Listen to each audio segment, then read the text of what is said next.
The case against Frank Stronach took another hit. Feel good. The Crown seeking the withdrawal of more charges against the billionaire businessman. Those watching this trial say Stronach's defense team has forensically taken apart the Crown's case. The role of the Crown attorney is to constantly assess the case for a reasonable prospect of conviction.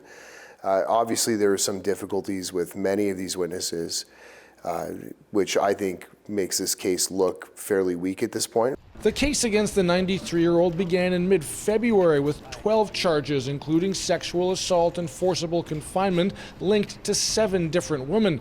Stronach now faces 7 charges tied to 4 complainants. I have seen cases where during the evidence of a complainant, the Crown will seek to withdraw the case, stay the case, or invite an acquittal.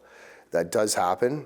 In this case, it seems, though, there's problems with several of the witnesses, some of which had to have been foreseen in some way. Court has heard often emotional testimony from 7 complainants alleging, often in graphic detail, sexual assaults by Stronach spanning from 1977 to 1990.